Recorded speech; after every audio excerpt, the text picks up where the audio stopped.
और इस वक्त हम रुक कर लेते हैं लखनऊ से, जिस खबर पर हमारी नजर बनी हुई है। आतंकी सैफुल्लाह का एनकाउंटर खत्म हो गया है। आतंकी सैफुल्लाह के एनकाउंटर से जुड़ी इस वक्त जो अपडेट आ रही है वो आपको दे दें कि सैफुल्लाह के कमरे से भारी मात्रा में गोला बारूद बरामद हुआ है। बम बनाने का सामान भी मिला है, जब्त किया गया है। आतंकी के कमरे से ISIS का पर्चा वो लोगो भी मिला है।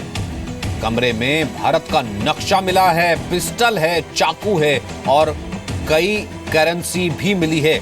ये कमरे की तस्वीरें आप देख रहे हैं। इस वक्त ये तस्वीरें सार्वजनिक की गई हैं। ये देखिए ISIS का वो बैनर, वो झंडा भी मिला है और बहुत सारा सामान मिला है। अंदर बम बनाने का सामान मिला है और ये अपने आप में ये तस्वीर डराती है कि पूरा का पूरा क्या एक पूरा मॉड्यूल काम कर रहा था और एक बहुत ही एक्टिव आतंकी अंदर मौजूद था। और 6 महीने से ज्यादा से, फिलहाल जो खबर आई कि 6 महीने से ज्यादा से यहां पर यह किराए पर रह रहा था। 8 पिस्टल मिले हैं, 4 चाकू मिले हैं और 2 पासपोर्ट मिले हैं। यानी किसी को इसकी भनक तक नहीं लगी थी।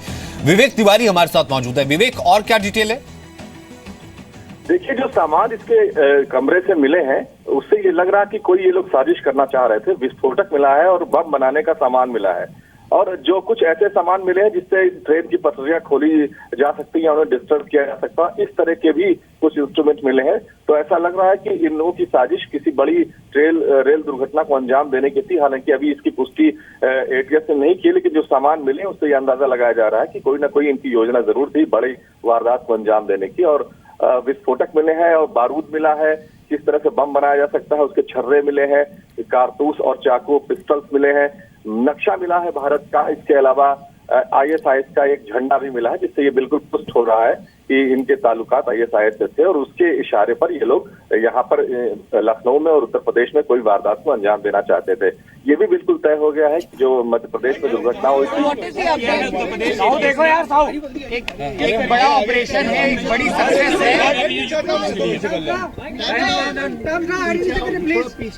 चलो भैया, टाइम ना रोल बिल्कुल पूरा मिला है। क्या इसमें और लोग भी हैं? कल दिन में उज्जैन के पास एक पैसेंजर ट्रेन में बॉम्ब एक्सप्लोजन हुआ था।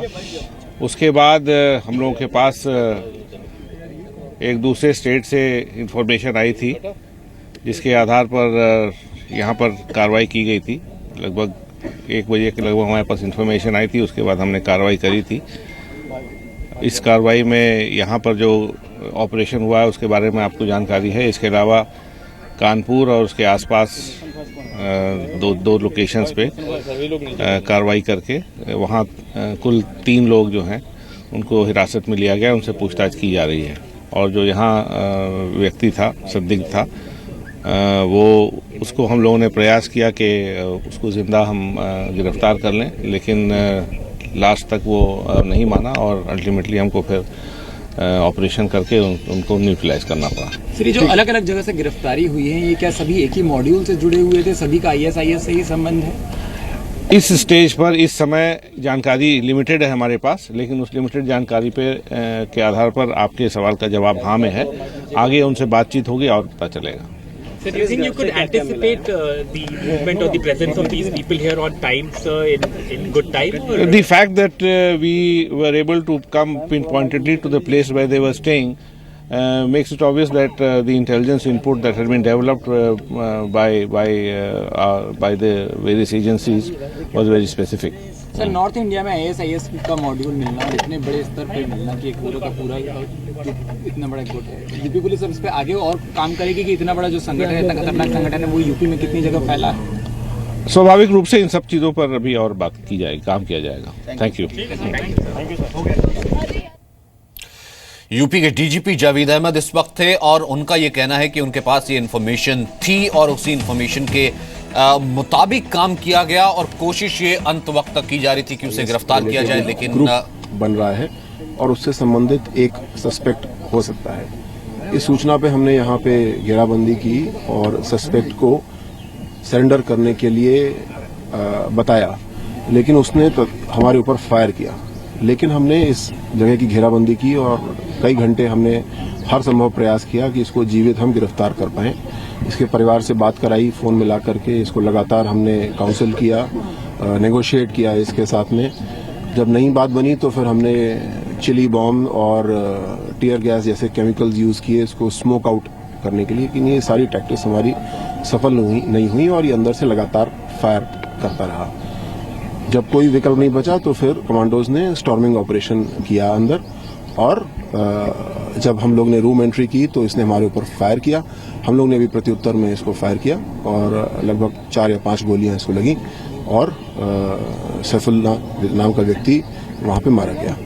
इसके कमरे की पूरी तलाशी ली गई है तो 8 पिस्टल 650 से ऊपर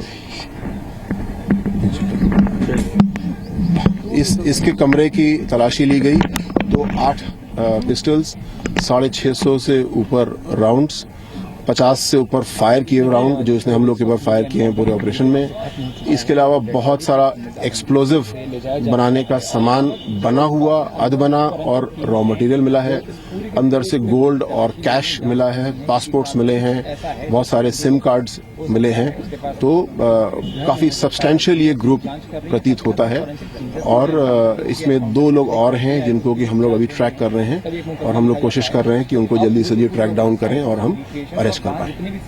सर, उत्तर प्रदेश में पूरे उत्तर प्रदेश का जो नेटवर्क था, सर ये जैसा कि आपने बताया कि एज ए हेडक्वार्टर इस्तेमाल कर रहा था, तो कितना बड़ा खतरा मान रहे हैं इसको कि आपने क्रैकडाउन को कर लिया, लेकिन ये हेडक्वार्टर की तरह इस्तेमाल कर रहा था, बड़ी साजिश से अंजाम देने की जी।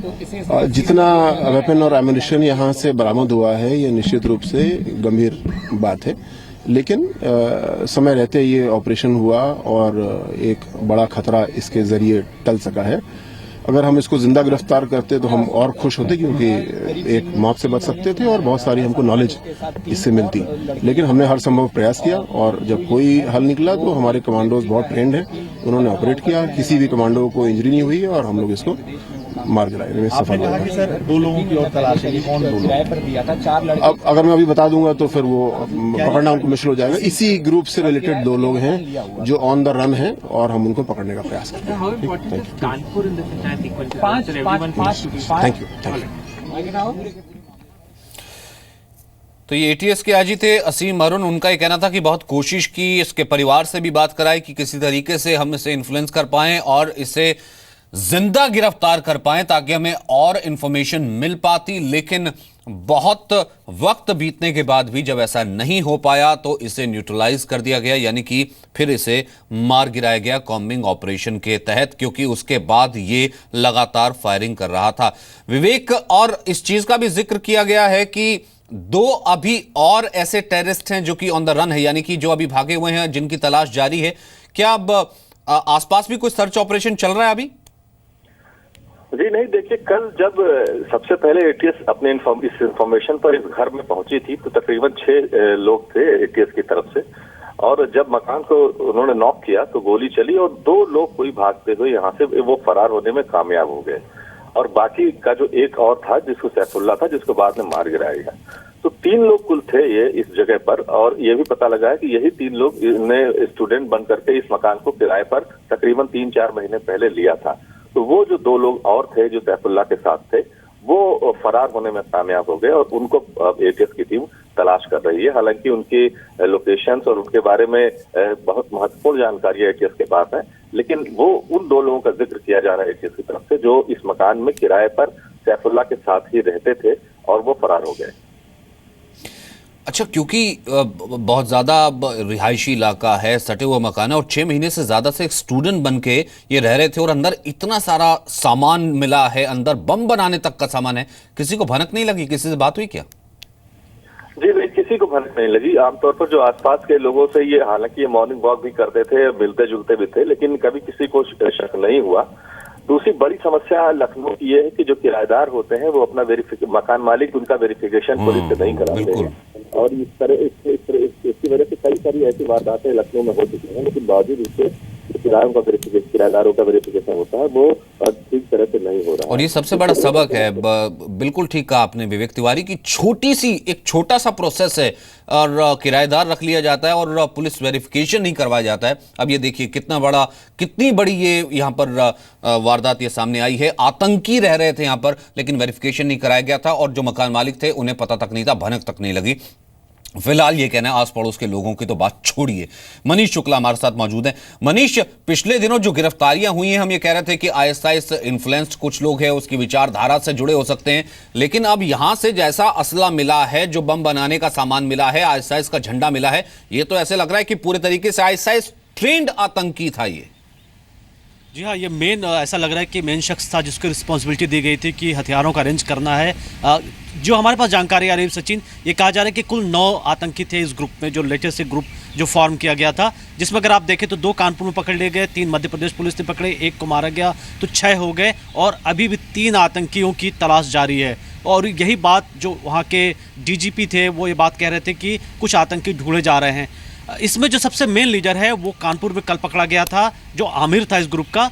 और ये जो शख्स है, इसे कहा गया था कि वो हथियारों का अरेंज करे, क्योंकि बम बनाना जानता था, एक्सप्लोसिव इसे करना आता था। और इसी के लगता है कि कहीं ना कहीं तैयार किए गए बम का इस्तेमाल कल मध्य प्रदेश के रेल धमाके में किया गया। ये छोटा बम था, ज़्यादा असर नहीं कर पाया, लेकिन ये टेस्ट किया गया था कि उनका जो बनाया बम है ये कितना कारगर हो पाता है, कितना कामयाब हो पाता है। और उनको कामयाबी मिली। इसमें कहा जा रहा है कि कुछ लोग घायल भी हुए। तो ये बड़ा खतरा हो सकता था, जैसा हम पहले भी बता रहे थे सचिन, की एजेंसीज के शक में निशाने पर सारे ग्रुप थे, जो 9 लोग थे। इंतजार किया जा रहा था कि इनके और एक्टिविटी देख लिया जाए और एविडेंस इकट्ठा कर लिया जाए, लेकिन जब इन्होंने मध्य प्रदेश में धमाके कर दिए, क्योंकि आप लगातार आपकी गृह मंत्रालय से और बाकी एजेंसी से बात हो रही है, कितना बड़ा खतरा है और आगे इस पर किस तरीके से क्रैकडाउन किया जाएगा और नजर रखी जा रही, इस पर मैं आपसे बात करूंगा, क्योंकि कम से कम यहाँ सुरक्षा एजेंसियों की भी दाद देनी होगी कि एक वेल कोऑर्डिनेटेड एफर्ट था। जो भी उनके पास इंफॉर्मेशन थी, इंटेलिजेंस रिपोर्ट थी, उसके मुताबिक इस ऑपरेशन को अंजाम दिया गया।